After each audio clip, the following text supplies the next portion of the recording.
언니 단호박 김쌤의 파고 두더지. 두 여자의 더 재미있는 지식 토크. 네, 자 생활치료센터에 처음부터 투입돼서 일을 하셨고 또 중간에 세브란스 생활치료센터에서도 일했던 의사 선생님을 모시고 그 생생한 체험담 그리고 코로나19의 좀 여러 가지 궁금증을 풀어보는 두 번째 시간입니다. 연세흉부외과의 정원성 원장. 안녕하세요. 안녕하세요. 네, 여기까지 오셔서 감사합니다. 아닙니다. 영광입니다. 네. 강서구 지금 병원은 동작구, 예, 동작구 사당동이시죠? 예, 맞습니다. 네, 여기까지 오시느라고. 전설타면 가깝습니다. 아 그래요? 네. 네, 알겠습니다. 우리는 옷 안 갈아입는데 원장님은 원장님 넥타이. 이렇게 넥타이. 성의 네. 보여주신 게스트님 정말 아, 처음입니다. 회가 바뀌었기 때문에. 자 오늘은요 그 지난 회차에서 우리가 생활치료센터가 어떻게 생겼나 왜 네. 생겼나 이런 얘기 들어봤는데 네. 오늘은 생활치료센터 그 은밀한 생활 그 속에서는 무슨 일이 있었을까요? 예. 좀 함께하면서 안 은밀할 것 같아요. 네. 하나도 안 궁금하시죠?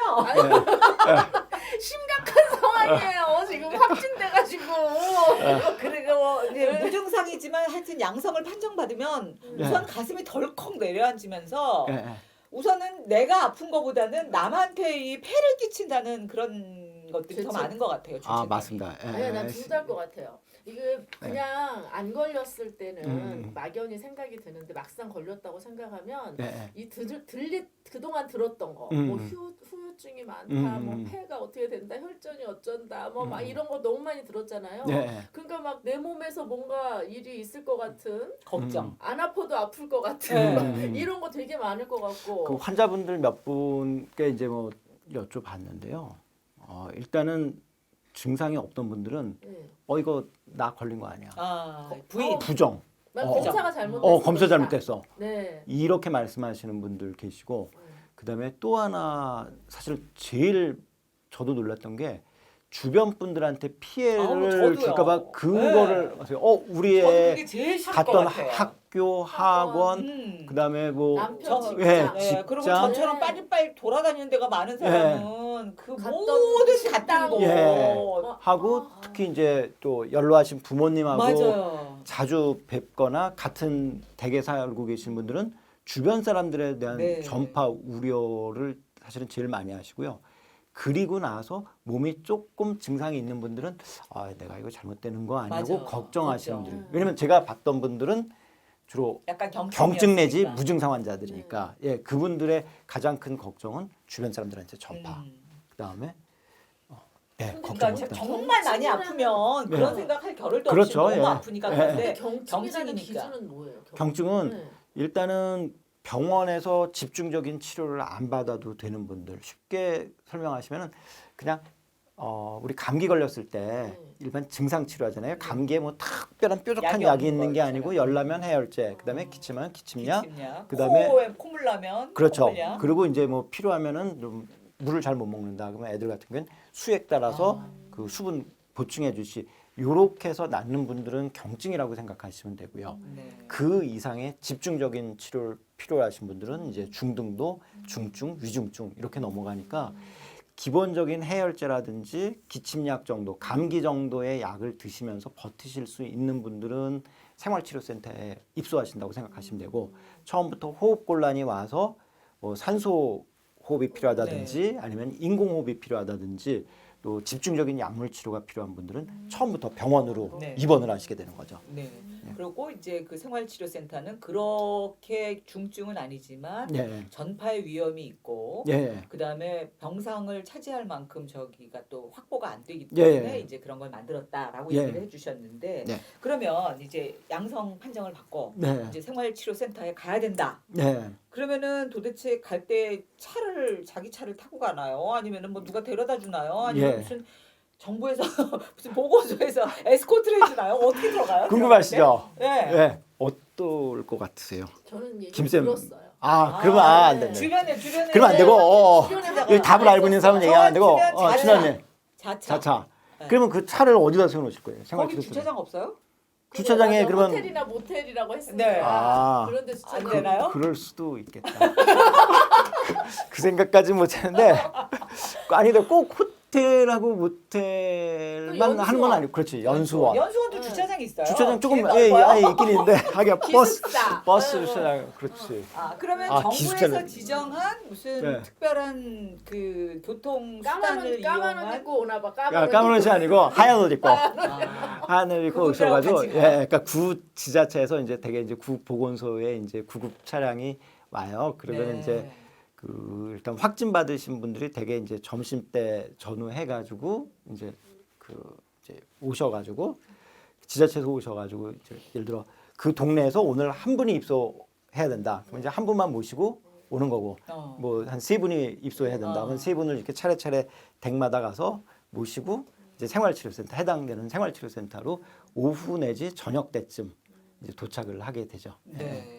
그러면 생활치료센터에 딱 들어가면 네. 뭐 몽땅 소독부터 시켜요? 뭐부터 시작하는 일단은 소독 아니.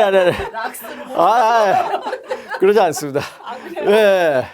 그렇게 할 필요도 없고요. 예, 오시면 이제 그냥 병원에 입원하시는 것처럼 생각하시면 돼요. 병원에 입원하면 보통 이제 간호사들이 네. 가서 입원 안내 쭉 하고 뭐 그 비상시에는 대신에 이별로 방호복을 입고 이제 그렇죠. 그분. 여기는 다 이제 보호복을 입은 간호사라든지 아니면 요즘은 이제 그 서울 같은 경우 용역업체 직원분들이 네, 그런 걸 또 예, 전담하는 용역업체가 예, 있어요. 입소에 안내를 하고 몇 호실로 들어가세요라고 안내를 해드려요. 그럼 키를 들고 그 호실에 가면은 또 이제 전화를 통해 가지고 뭐 혈압은 어떻게 재고 뭐 이제 비대면 진료를 해야 되니까 네. 그런 안내를 또 드리는 거죠. 그러니까 저는 이제 들은 바가 네. 그 확진된 가족이 있었어요. 네. 그냥 지인분들 네. 중에. 근데 온대요. 네. 삐요삐요하고 네. 오지도 않고 삐요삐요하고 이제 오지도 않고 네. 그냥 이렇게 스타렉스 같이 네. 뭐 그런 차가 이제 와가지고 검은 차?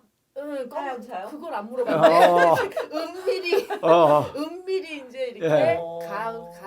가서 들어가면서부터 그 방에 들어갈 때까지 한 명도 예. 만나지 않는데요. 맞아요. 다 비대면. 그러면 네 예. 명이 가족이다 그러면 네. 따로따로 다? 아니 그 가족끼리 있었어요. 가족만. 거기는 근데 이제 거기를 딱 들어가니까 이제 키에다가 이렇게 다 뭐가 이렇게 써 있어가지고 그 키를 가지고 가게끔 그러니까 그 시스템이 사람을 안 만나고도 예. 다 그렇게 가서 되고 그럼 선생님 말씀하신 것처럼 들어가서 이제 뭐 산소 포화도 예. 열 이런 거 다 본인이 체크해서 예. 얘기하고 이제 그렇게 예. 한다고 그런 얘기를 하더라고요. 예.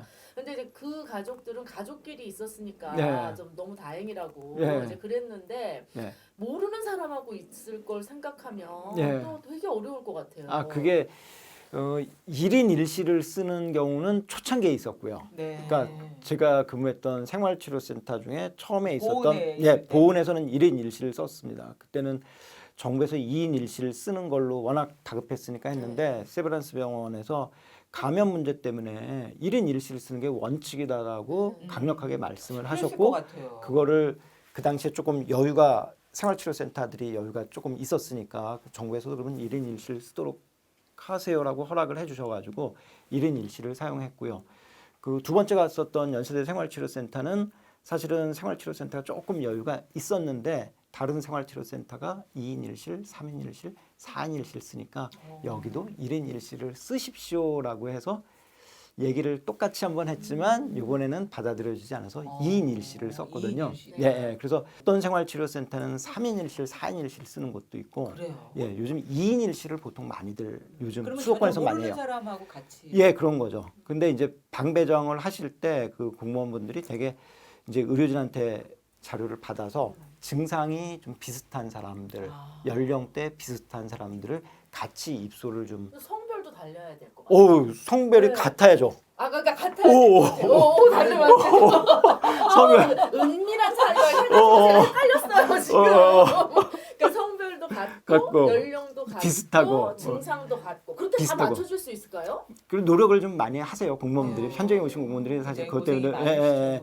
그래가지고 왜냐면 어떤 분은 무증상인데 어떤 분은 막 기침하고 아프고. 설사하고 열나고 그러면 너무 불안할 거야. 옆에 그 경증에서 중증으로 넘어가는 분이 옆에 계시는 갑자기 그럼 무증상들은 갑자기 간호해야 되잖아. 그러기 네. 때문에 그 스트레스 엄청나게 많이 받기 때문에요. 웬만하면은 뭐 두 분이 비슷비슷하게 기침하고 아니면 두 분이 뭐 증상 없고 그다음에 연령대도 비슷하면은 밤에 잠자는 시간대도 되게 비슷할 거라 추정을 하고 그래서 같이 웬만하면 비슷한 분들끼리 입소를 시켜드리려고 노력을 하는데 그날 입소하시는 분이 몇 분 안 되는데 도저히 같이 맞출 수 없다. 그렇다고 해서 뭐 한 분 따로 입소, 이 방 입소 이렇게는 안 하니까 조금 뭐 연령대 다른 분끼리도 같은 방 쓰시기도 하시죠. 네. 저는 굉장히 힘들 것 같아요. 그러네. 저는. 화장실을 간다든가 네. 뭐 이럴 때는 어떻게 해야 아, 되는 거예요? 이 생활치료센터는요. 그 쉽게 생각하시면 콘도 가보시면은 방 하나 있고 그다음에 옆에 샤워 부스하고 화장실을 같이 있든지 따로 있든지 하잖아요. 그런 식으로 샤워 시설. 그러니까 커다란 방 안에 침대가 뭐 하나가 있던 네 개가 있던 있고 그 안에 복도를 나가지 않아도 되는 그 객실 내부에 샤워실, 화장실, 세면대 요거는 기본적으로 갖추고 있습니다. 그렇기 때문에 그래야 될 것 같아요. 네. 화장실 간다고 복도 밖에 나가시면 안 돼요. 예. 네. 그래서 근데 그런 것도 좀 되게 힘들 것 같은 게 예. 막상 이제 우리 둘이 이제 모르는 사람인데 같이 예. 있어야 돼. 그러면 내가 춘혜 언니가 너무 마음에 안 드는 거예요. 예. 그럼 도저히 같이 이제 방에 있기가 싫은 거예요. 예. 그러면 이제 전화로 예. 여기 같이 방 쓰시는 분이 마음에 안 드는데 방 좀 바꿔줄 수 있어요? 그럼 다 듣는데 얘기할 수가 예. 없잖아요. 그럼 어떻게 해야 돼요? 그렇게 도저히 안 맞는 아, 거야. 이거 또 이 비밀을 공개하면 안 되는데. 이것도 비밀이에요? 문자. 아 문자로. 음. 그렇게 해서 바꿔주는 경우도 있어요. 그게 의료진이 일단은 먼저 만약에 할 경우에 의료진은 의학적인 면에서 판단을 해야죠. 네. 정말 무증상이 있는 분이고 뭐 열이 심하게 난다든지 뭐 설사를 심하게 한다든지 그러면은 바꿔드릴 수 있을 것 같으면 이제 그 전담하는 행정 공무원분한테 말씀드리고 행정 공무원한테 이제 바로 연락이 갔다. 그러면 이제 그 또 사정을 들어와서 아 이분은 도저히 둘 같이 붙어놨다가는 쌈질해가지고 폭행 사건 났다고 뉴스에 나오면은 어떤 공무원이고 좋아하시겠어요. 그러면 근데 폭행 바꿔야죠. 사건이 일어나지는 않았었죠? 한 번도? 제가 있는 곳에서 폭행 사건까지는 없었던 것 같아요. 근데 서로 다투는 일은 있었어요. 다투는 일은 좀 뭐 경미하게 다투는 일은 있죠. 근데 사실은 하루 있을 수밖에 종일 없을 것 거기 같아요. 수고의 네. 시간이 있어야 되는데 맞아. 그걸 네. 며칠 동안 있어야 되는데 운동도 못 나가. 네, 밖에 못 나가죠. 나가지를 못하잖아요. 그 마당 우리가 또 쉽게 생각하면은 병원에서도 6인실, 4인실 쓰고 뭐 2인실만 하더라도 돈 더 내야지 쓰는 방인데 여기는 병원 2인실보다 훨씬 쾌적하고 텔레비전도 있고 뭐 냉장고도 있고 그런데 왜 불만이냐라고 말씀하실 수도 있지만 병원에서는 옆에 있는 사람이 마음에 안 들면 나가서 산책이라도 좀 하고 맞아. 커튼 탁 치고 있으면 되잖아요. 그래야 되는데 여기는 진짜 커튼도 없이 음. 둘이 살아야 되니까 이게 저는 너무 힘들 것 같아요. 그게 그거 침대는 힘들어. 있는 거 아니에요? 그렇죠. 침대는 그러면 각자 쓰는 거죠. 커튼은 없고 없죠. 뭐 연수원이나 뭐 기숙사에서 맞아요. 네, 커튼 네, 치진 네, 않으니까. 네, 네. 아니, 저는 물어봤어요. 제가 예. 그 아는 가족이 엄마하고 아들 둘이 들어갔거든요. 예. 그래갖고 아니 평상시에 집에 있을 때도 아들 둘하고 예. 있기 힘든데 어. 어떻게 그 방 안에서 아들 둘하고 있는데 예. 갈등은 없었어요? 예. 내가 물어봤더니 예. 거기 저 PC가 2대가 있었어요. 아 좋은 데 가셨나 보다. 좋은 데 가셨네. 그러니까 아들 둘이 PC 한 대씩 맞고 예. 저는 TV가 있었어요. 그래가지고 그건 굉장히 좋은 데인 거예요? 네, 그 정도 상당히 좋은데 냉장고도 있었겠죠. 그렇겠죠. 그러면은 그래가지고 어느 동네로 들어갔어요? 그 대략 동네만 아니라 나중에 저 갈 일 있으면 거기 가고 싶네. 동네가 어디였어요? 강서구였어요. 강서구. 강서구. 예, 우리 바로 여기요. 아 네. 그러면은 거기는 네. 구에서 운영하는 생활치료센터를 가셨나 보다. 그 아니 아예 4년대는 무증상. 남산구였잖아요. 네네. 그랬는데 강서구로 갔어요. 강서구에 있는 강서구가 모텔 시설이 같은데 좋긴 좋은가 봐요. 모텔이죠. 그런 데였어요. 모텔이죠. 그러면은 네. 아마 그 구에서 운영하는 생활치료센터 가셨을 것 같고 거기는 무증상 환자분들이 주로 가시고요. 왜냐면 지자체에서 운영하는 데는 전담병원도 있고 의료진도 조금 사실은 조금 더 규모도 커요. 왜냐면 무증상에서 경증 가는 분들이지만 사실은 경증에서 중증 빠지는 분들을 잡아야 되기 때문에. 근데 구생활치료센터는 정말 무증상이고 기저질환 없고 이런 분들이 많이 가시다 보니까 모텔들을 많이 사용을 하시는데 모텔은 시설들이 좋습니다. 네. 그렇지만 그래가지고 밥도 삼시세끼가 이렇게 엄마 입장에서는 예. 밥 안 하고. 밥 안 하고 삼시세끼 밥이 도시락으로 이렇게 딱딱 다 오고. 딱딱 들어오고 예. 간식까지 네. 있고 다 너무 좋았다는 거예요. 예. 근데 그런 게 다 무료였죠. 예, 무료죠. 와 진짜 우리나라 좋은 나라예요. 예, 다 세금입니다. 근데 그죠. 예. 그리고 이제 개인 그렇군요. 물품 어. 키트도 이렇게 준다더라고요. 예. 그 키트도 네. 그 지자체마다 조금씩 다른데요. 웬만한 거는 그냥 보통 하는 얘기로 그냥 빈몸으로 와도 됩니다라고 할 정도로 세면도구 이제 뭐 남자들에서 면도기까지 물론 이제 일회용 면도기 가지고 열흘 동안 버티긴 해야 되긴 하지만 그다음에 이제 여자분들 위해서 생리대 뭐 사이즈 다 맞춰줄 수는 없지만 그냥 생리대 하나 또 두루마리 화장지 뭐 한 개, 두 개 이런 식으로 그 웬만한 커다란 박스로 하나씩 줘요. 그래서 생활용품도 많이 주시고 근데 그것도 나중에 또 이렇게 환자분한테 여쭤보니까 불필요하게 너무 많이 준다고 말씀하시는 분들도 계세요. 다 세금이라고 그러면서 그러는데 문제는 갈 때 다 싸가지고 못 가요? 원칙적으로는 다 버리고 가라고 얘기는 합니다. 그래서- 그래도 그것도 챙겨가지고 가시는 분들도 계시고 아까우니까. 아까워요. 그 왜냐면 근데- 용량도 큰 걸 주시거든요. 예, 예. 그래서 나중에 이 코로나 19를 계기로 이런 것 때문에 엄청나게 많은 생활 쓰레기가 나온다라는 얘기는 하더라고요. 예, 예. 그게 뭐 일반 민간인 가정에서도 많이 나오지만 맞아요. 생활치료센터는 일단 환자 그 건물 안에 들어간 건 다 이게 버리거나 소각하거나 그게 다 처리. 그것도 다 의료용 폐기물이 되는 거거든요. 그렇구나. 다 그게 그러면 의료용 폐기물은 폐기하는 방법도 굉장히 여러 다르고 가지잖아요. 가격도 비싸고 소각해야 되는 예, 거죠. 예, 그뭐 굉장히 전문 업체에서 다 그러면은 수거해서 환자가 입고 들어간 옷, 내 옷은 어떻게 해요? 원칙적으로 그러니까 버릴 수 있는 옷을 아주 입고 있어요. 버릴 예. 수 있는 옷을 해가지고 그래가지고 갈 때는 보통은 원칙적으로는 그거는 그 입고 왔던 건 버리고 마지막에 뭐 그럼 택배라든지 거기서 환자복 같은 걸 주고 그런 건 아니고. 아니고. 예, 그러니까 보통은 티셔츠나 입고 있어요. 반팔 반바지 같은 거를 드리는 생활치료센터들이 있어요. 워낙 난방이 잘 돼 있으니까 그래서 지급받은 반바지나 그 티셔츠 가지고 버티는 분들도 있고 댁에서 가져온 옷 뭐 한 두세 벌 가지고 버티시다가 가실 때는 웬만한 건 버리도록 그럼 하는데 나오지도 못하는데 그럼 세탁은 못 세탁은 거기서 이제 그래서 빨래비누도 드리거든요. 그 키트에. 그래서 빨래비누로 하시는 분들도 계시고 귀찮으면 그냥 입고 버티시는 분도 계시고 속옷 넉넉히 가져오신 분들은 그냥 싸가지고 또 가요. 싸가지고 그러면? 집에 근데 안 된다며. 다 원칙적으로는 안 버리고 되는데 가야 되는데. 예를 들어 저는 없지만 뭐 몇백만 원짜리 이제 코트를 겨울에 추우니까 입고 오셨는데 몇백만 원짜리 버리긴 아깝잖아요. 그럼 그거 이제 또 비닐에 이만한 비닐에 싸가지고 저희 아들은 미국에서 와가지고 자가격리를 이제 2주를 하고 있었는데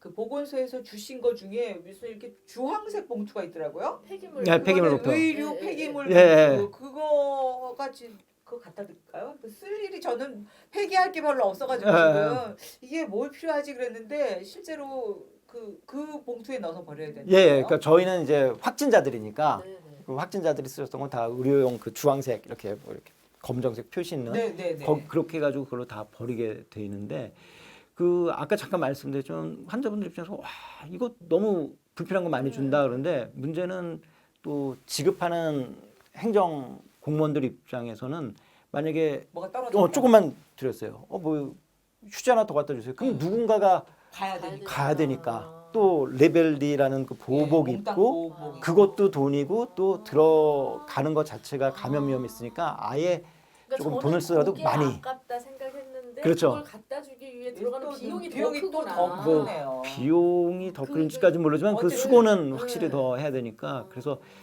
그 뭐 남자분들도 생리대 하나씩은 다 받으시는 생활치료센터 그냥 한꺼번에 키트로 해가지고 이만한 박스로 그냥 배치해. 근데 이제 대신에 아주 이렇게 별로 무증상이고 뭐 음성이다 그러면 뭐 별로 감염이 없다 그러면 가져갈 수는 있는 거예요? 어디요? 집으로. 그 집 댁으로 원래는 회수할 때. 된대잖아요. 안 되죠. 안 돼요? 왜냐면 무증상이더라도 확진자이기 때문에 네, 알겠습니다. 원칙은 요즘에는 쓰던 거는 다 놓고 거기다 놓고 그냥 가면 돼요. 가장 가벼운 그러니까 걱정하고. 웬만한 거를 갈 때 그 준비해 가야 될 것들은 최소한으로 가야 네, 되겠네요. 최소한으로 컴퓨터나 핸드폰은 반드시 가져가시죠. 가져가야 되고. 요즘 왜 투지폰 안 쓰잖아요. 네. 다 스마트폰이 있어야지 그 의료진하고 문자라도 넣을 수 있고 또 잘 그 연세 많으신 분들 아까 말씀해 주셨고 잘 모르면 영상 통화라도 해가지고 의료진한테 배워야 되기 때문에 어떤지. 스마트폰은 반드시 가져가셔야 되고요. 그 다음에 그 노트북을 일부러 사가지고 가실 필요 없는데 그 구 보건소에 따라서는 노트북 얘기를 안 하시는 데도 있고 어떤 데는 뭐 노트북 가져와도 돼요. 그럼 가져가세요 하는데 기본적으로 그냥 또 이게 또 카메라가 앞에 있으니까 그래도 이제 구독하시는 분들을 위해서 네. 팁을 말씀해 주시면 네.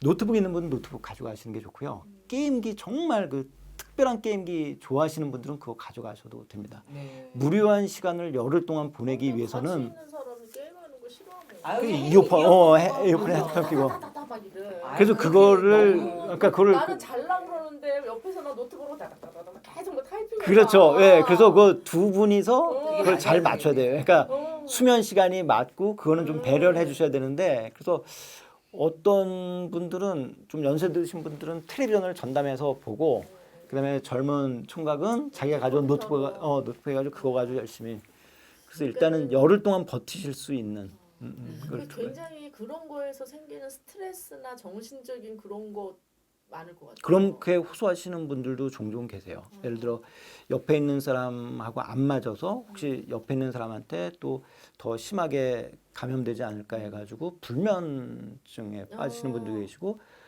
너무 심한 분들은 그것 때문에 방을 바꿔달라고 그래서 실제 의료진이 이분은 좀 바꿔드리는 게 낫겠다 해서 아예 독방을 쓰시게 하는 경우는 있는데 원칙적으로는 이제 2인 1실이니까 그렇게 그리고 또 하셔야 막 되죠. 집이 너무 걱정되기서 그렇죠. 그런 분들도 예. 많죠. 그 어린애를 집에 네, 놔두고 네. 왔는데 아무래도 걱정되니까 이제 계속 전화하는 거죠. 그래서 의료진이 전화하면 전화 통화 잘 안 돼요. 그러면 이분 또 어머니가 집에 있는 통화하시는구나. 애한테 전화하는구나. 그렇게 막 그런 강아지나 고양이 키우시는 분들은요 그 문제도 사실은 또 있어요. 그래요. 그럼요. 예. 저는 저희 집에 개 2마리 있을 때 진짜 예. 여행 가는 게 굉장히 예. 어려웠거든요.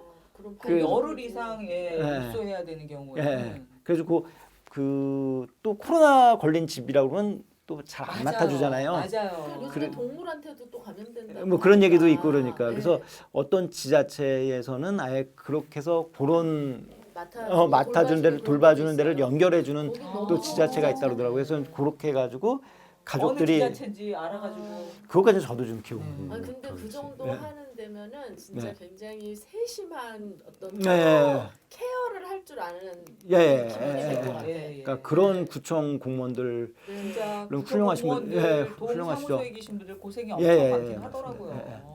뭐 의료진들이야 말할 것도 없지만 아니 그런 뭐 행정 업무 하시는 분들 의료진이라고 다 고생하는 건 아닌데요. 네.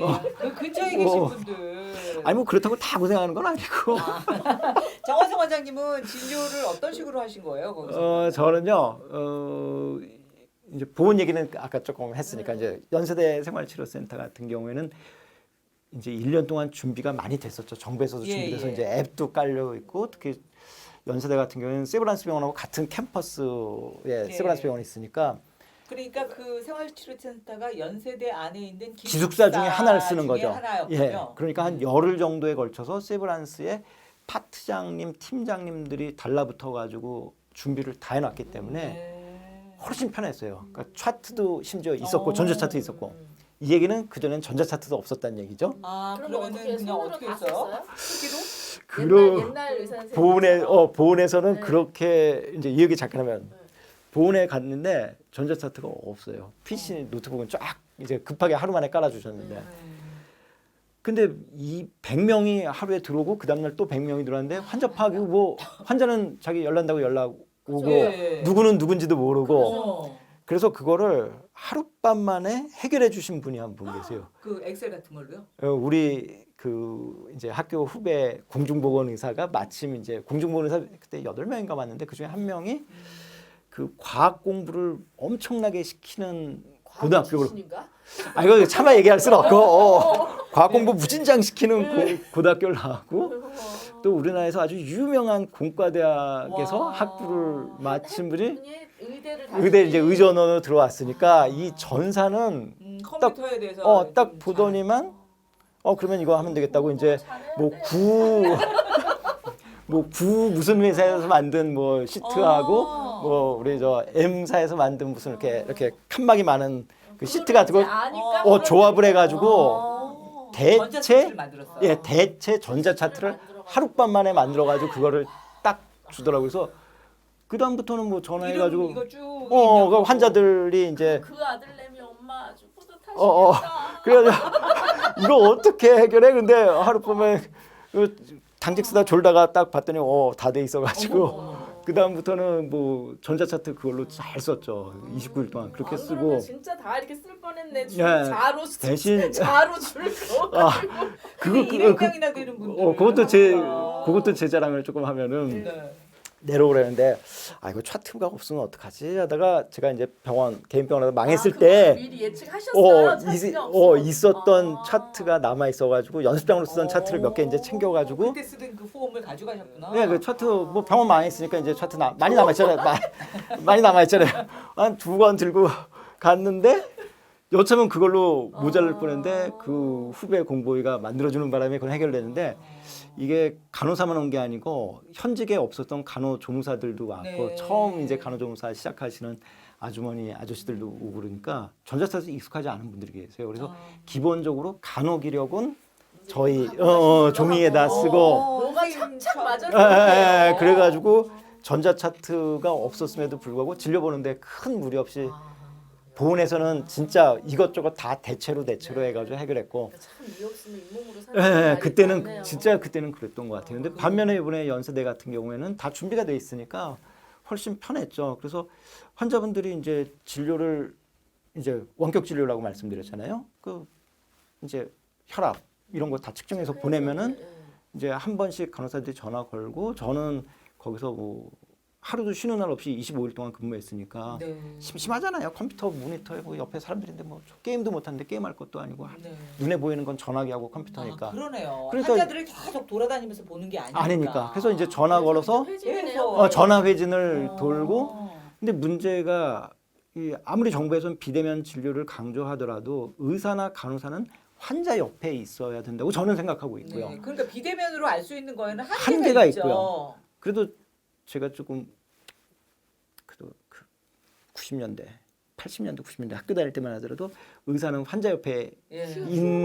휴머니스트는 아니고 있어야 된다고 엄청난 교육을 받으셨군요. 엄청난 교육을 받았으니까 환자 옆에 없으면 저는 불안하죠. 불안해요. 그러니까 이제 보훈에서는 환자를 봤었는데 연세대는 보지 말라고 그러고 일부 민간 오히려 강사들은 보훈에서는 방호복 입고라도. 왜냐면 PCR 검사도 했었고 여차하면 이제 환자 좀 안 좋으니까 들어가야겠다. 그러면 거기 있던 방호복 입고 다시. 간호사나 간호조무사 제가 쫓아 들어갈게요. 왜냐면 여자 혼자 있는 방에 남자 의사 혼자 들어갈 수는 없잖아요. 한밤중에. 그러니까 간호사나 같이. 조무사가 이제 쫓아왔었는데 연세대 생활치료센터는 워낙 정부에서 비대면 진료 강조하다 보니까 그런 거에 익숙한 일부 그냥 말은 일부라고 하겠습니다. 일부 간호사들이 보호복 안 입고 안 들어가겠다고 웬만한 거 다 전화를 하겠다는데 제 생각은 달라서 저는 이제 보호복을 입고 수시로 들어가서 회진을 쭉 돌았죠. 하면은 이 비대면으로 전화로만 하는 거하고는 전혀 다르죠. 다른 경우가 많아요. 그냥 소화가 안 돼요라고 얘기해서 소화제 처방을 했던 환자가 조금 이상한데 하고 들어가서 만나 보면은 뭐 위염 같은 이제 궤양성 질환이 있던 환자분이라서 그런 분들은 약을 바꾸면은 그냥 큰 문제 없이 열흘 동안 계시다 댁에 가실 수 있었는데 만약에 그분한테 계속 소화제만 줬으면은 스트레스 받고 더 상황이 안 좋아지잖아요. 도시락 먹어야 되고.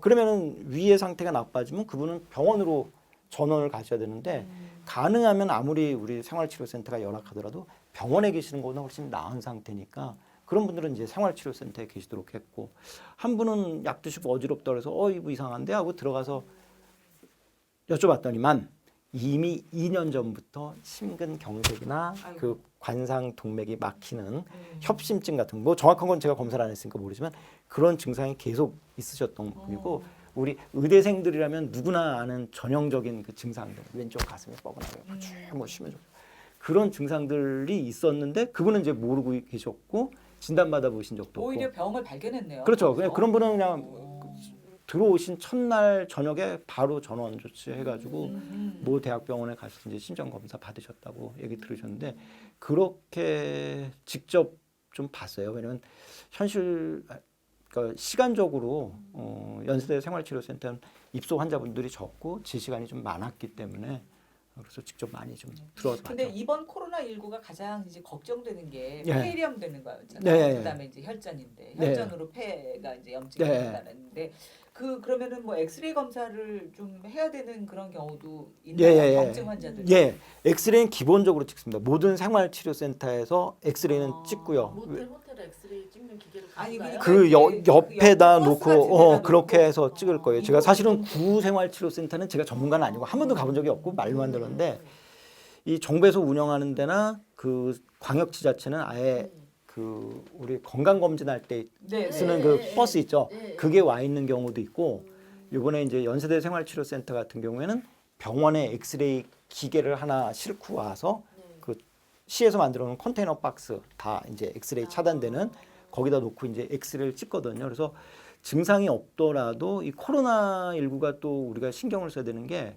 보통은 증상이 먼저 악화되고 우리가 뭐 엑스레이라든지 이런 검사를 했을 때 발견이 좀 늦게 되는 경우들이 있잖아요. 많은 네, 병들이.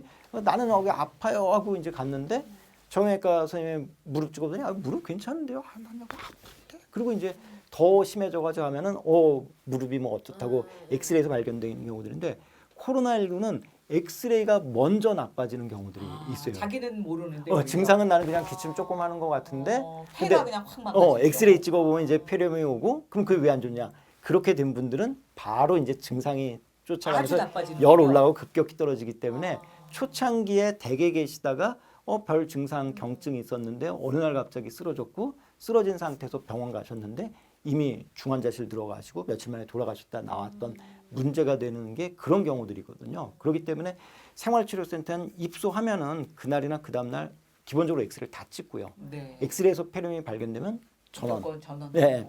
그리고 지내시는 동안에 조금 증상이 안 좋아지거나 뭐 의사가 판단할 때 이분은 한번 찍어보는 게 좋겠다. 그러면 중간에 엑스레이 기사님하고 엑스레이 기계는 상주하고 있으니까 네. 또 찍고 그래가지고 이상 있으면 또 전원, 이상 없으면 또 가시고 이제 지내시다가 퇴소할 때 엑스레이 찍는 생활치료센터도 있고요. 뭐 찍지 않은 원칙적으로 뭐 찍을 필요는 없지만 의사 입장에서 한번 확인해 볼까 해서 이제 찍는 경우들이 있죠. 그래서 엑스레이를 많이 활용을 할 수밖에 없었고 그다음에 병원으로 전원 가시는 분들의 절대 다수는 폐렴 때문에 네. 전원을 가시거든요. 물론 다른 병 아까 말씀드렸던 네. 심장병이라든지 있지만. 뭐 배탈 왜냐면 코로나 증상 중에 또 설사라든지 이런 거 있거든요. 그래서 그냥 가시는 분들도 있지만 절대 다수는 폐렴으로 진행돼서 가시는 분들이 많으니까 엑스레이는 꼭 필요하죠. 자, 생활치료센터의 이 기막힌 이야기 중에 네. 이제 정말 그 또 왜 여러 가지 뒷얘기가 있잖아요. 예. 그건 다음 예, 회로 좋습니다. 예, 넘기겠습니다. 오늘은 여기까지. 예, 네. 언제라도 불러주십시오. 예, 생활치료센터 그 은밀한 사생활 거기서는 무슨 일이 있었을까 알아봤습니다. 연세 흉부외과 정원석 원장이었습니다. 고맙습니다. 네, 감사합니다. 예, 은밀한 이야기는 다음 회에 말씀드리겠습니다.